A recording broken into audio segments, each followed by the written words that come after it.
Hello, I'm David. Hi, I'm Julie. Now we're going to do a review of Earth, which is for 1 to 5 players, ages 14 and up. It takes about 45 to 90 minutes to play.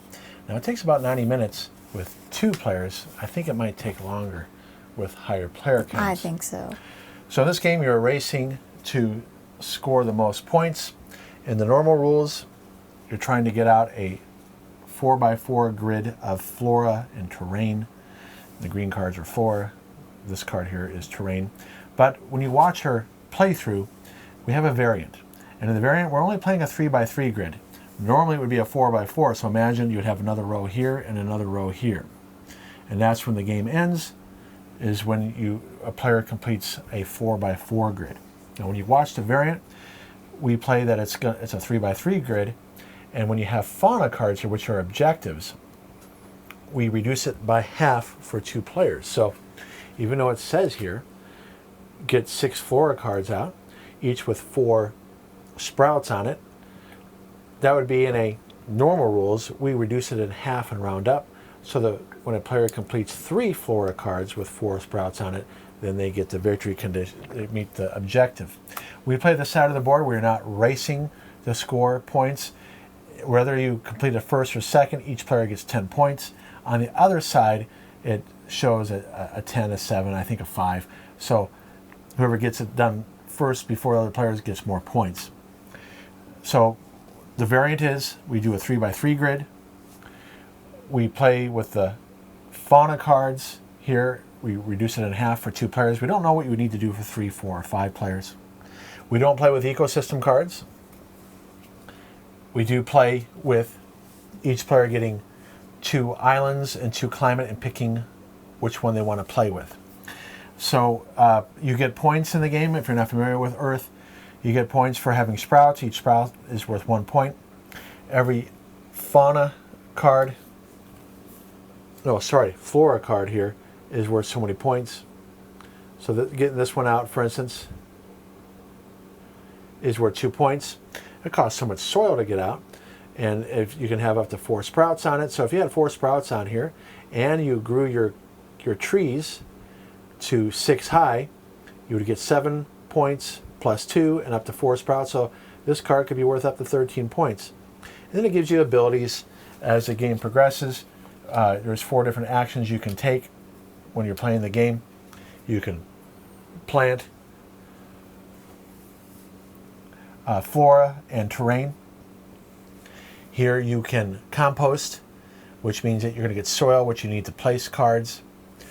You can water, where you get sprouts and soil. And here is growth, where you can get more cards and you grow your trees. When a tree reaches its maximum height, you put a canopy on it to show that it's been maxed out. And so each one of these is worth 1 point, unless you've maxed it out. In this case, it says here it's worth 5 points because it's been maxed out to 3 high. If Julia had only gone 2 high and didn't put the canopy on, it'd only be worth 1, 2 points.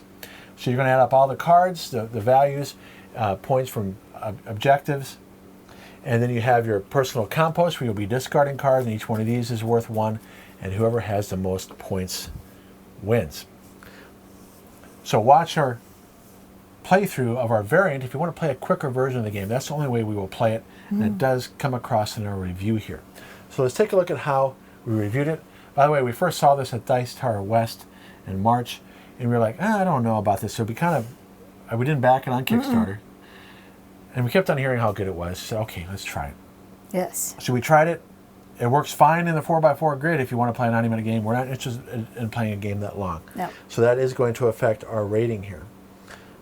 So we both said 7, usually willing to play. Even with the variant, though, even with quicker playing time, you'll see why it's only a 7 and not higher. For one, it is highly replayable. It is thematic. It's a pattern building, set collection, resource, hand management, race game. Because the game ends as soon as somebody completes their tableau. And that person will get an extra bonus point. So when you watch the playthrough, Julie would have won if she would have completed hers first. Yeah, but you won. Right, but that's the difference in the score right here. Oh, is yeah. completing it first. Because Julie got out better cards than me and had more tree growth. So and you have all these cards. No game is going to be the Oh, same. no, I mean, not at all. Right here, and there's cards that we discarded off to the side.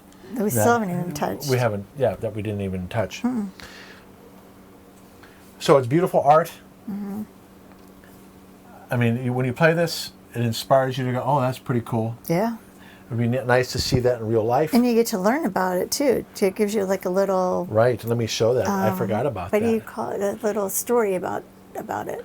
So each card does give some. And they do say in the rules. I was having trouble focusing. There it goes. That they're trying their best to find the best pictures. They're not, so there might be some things that aren't as accurate as they'd like it to be because they're not biologists. Oh, yeah. But they're trying to match pictures with the description as best as possible. I think they did a darn good job. Well, we wouldn't know. We're not biologists. In my mind, I am. So quality to average components, some are generic. So the card quality is, it's decent. Okay, it's average thickness.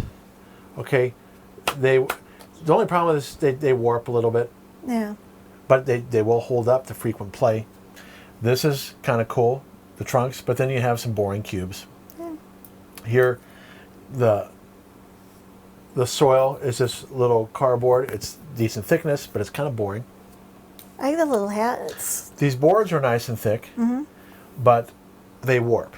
And you're right, the canopies are nice Canopies. touch. The canopies I are call nice them touch. hats. These leaves are a little small and a little thin. So again, that's why it's average. The Kickstarter version, I guess, has a little bit better pieces, but not by much.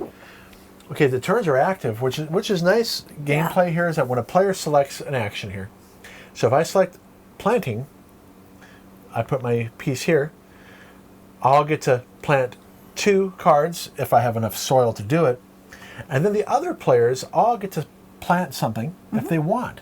So even when a player takes a turn, if they're the active player right here, okay, the other players get to do something on their turn too. Yep. So you're always looking to see, so if someone does watering, everybody gets, I'll get 6 soil, 6 sprouts and 2 soil, and then the other players get to choose, do they want 2 sprouts or 2 soil, and then they get to activate all their watering abilities here, which can take some time. So that's what, could you imagine now, it took us time just to activate these cards when it's just 6 are out. Imagine having 12 out of 16 out.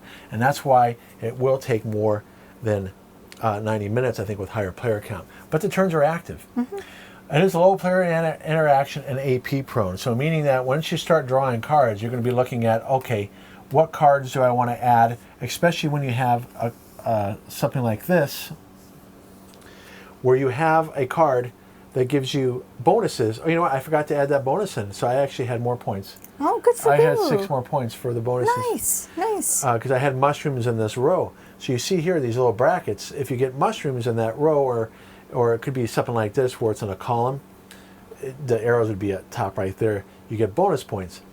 So that adds some more AP and how you lay out, you plant your cards, and then you're looking at these symbols here, and you're looking at that symbol there, and you're looking down here. When the more cards you have, the more AP prone it is, especially when you start drawing more things and you're trying to maximize your turns. So it's a long playing time unless you play with the variant, so check out our variant. And it has strong science connection. So this would be a game that I would use for AP, honors, or for gifted and talented. However, it would be a kind of game where if I had a pull-out group of gifted and talented, I would have to teach them how to play, and I would have to be involved. I can have them play and I sit back. I don't know how many times I'd have to even play with gifted and talented kids for them to be able to play it on their own. It would take many sessions, and usually when you do pull-out, you maybe meet once a week, twice a week. Oh. Usually you can't focus on a game like this to play it often enough for them to play it enough, have enough repetitions for them to take charge on their own. What about like an after-school game? If it's an after-school thing, yes, you can play. Definitely with enough. There would be enough repetitions if they like the game enough to want to choose to play this. Because when you're doing an after-school club, you don't want to force the games on. Oh gosh, no. You'd be more like, okay, I'm going to introduce this to you and show them how to play, and then you let them choose. And let them choose. But I could have definitely tied this into. You can tie this into science curriculum. Sure.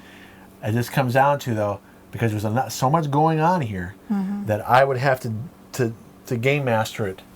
I would have to show the kids how to play, and so therefore it's limited to small group. Yeah. So I can have I've done games like this. You can have up to 10 kids, and they're in pairs, and you're sitting around a table with gifted and talented. So I could play this with up to 10 if you have the table big enough and they're in pairs, because you can play up to 5 players. But even then, these turns can be really long. Well, bless Dave, it's hard. You know, he's doing his own thing, and then he's helping me, making sure I'm not screwing up. And I try and be independent, and I still...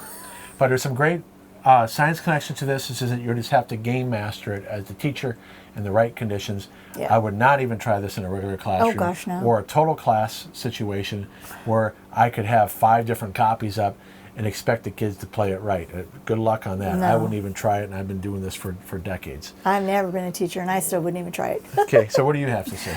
I think it's a beautiful game that has lots of replayability because the cards are just enormous.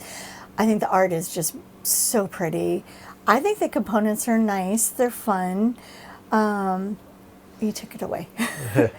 And might play too long for some players. And for me, even a 2-player game, 45 minutes, I'm okay. Going past that, close to an hour, is really pushing my time limit. And I think there's not a lot of player interaction because yes, you're choosing something up here, but the other person's already like, okay, you're doing that, so they jump right ahead to do the bottom right away, and then you move on right away. So it's not like, I don't know, it's not like... The most player interaction is the race part. If you're playing the other side of the board here when you want to complete an objective or completing the tableau first, sometimes there'll be an event that you can choose that might mess over a player, but there's so few of those events where that happens. So it's not a mean game. No, thank goodness. I wouldn't play it if it was. Right. Maybe they'll come out with a variant where it is a mean game, where you can introduce invasive species and you play a card into someone else's tableau. That'd be interesting if you did that. You're like, I wouldn't want to play that. But that would be pretty cool. Maybe he would love it because he'd be like, ooh, yeah, let me get her. Let me get her. Look, I'm only suggesting that to add more player interaction. It doesn't mean I would want to play with you because I would be too mean and I would mess you up. Oh, he admitted it. You guys heard it right here. He admitted it. So I think that would be a good expansion for those who want that type of interaction. I, for one, wouldn't want to do it because I would dominate with those cards, and I would do something that would screw up Julie, and she wouldn't want to play. And I have hard enough time concentrating on just building my little 3x3 thing here that you throw in anything extra, and that's it. Like, if you'll see on the playthrough, I had this wild card, and David even asked, did you do anything with that? And I'm like, I don't know. I don't remember. Right, because when you do any of these 3, this would have activated. This would have given you... But then you would have to have spent soil to get sprouts. So and I probably didn't do it. But the point is that I couldn't even remember to take care of this, let alone a new card that comes in. And the 3x3 grid was the best thing he could have suggested for us because we did the 4x4, and it took over 90 minutes. I couldn't do. I was just like, I'm done. I got to the point where I'm like, I don't care. I'm done. She wanted to end the game. I wanted to end it. So take a look at our variant play. Again, it's a 7 for us just because of all the analysis paralysis. And even with the variant, it does take more time than other games. It does. It's a solid game. Oh, it's a very solid game. It's a beautiful game. Right. It's a beautiful game. So if you like long games, here you go. Right. And if you like games where you're kind of playing your own thing and it's a race game, then go for it. Yep. All right, so thanks for watching. Thanks so much, you guys. We hope you have a great rest of your time enjoying this video, and we'll see you in the next one. All right, bye. Bye.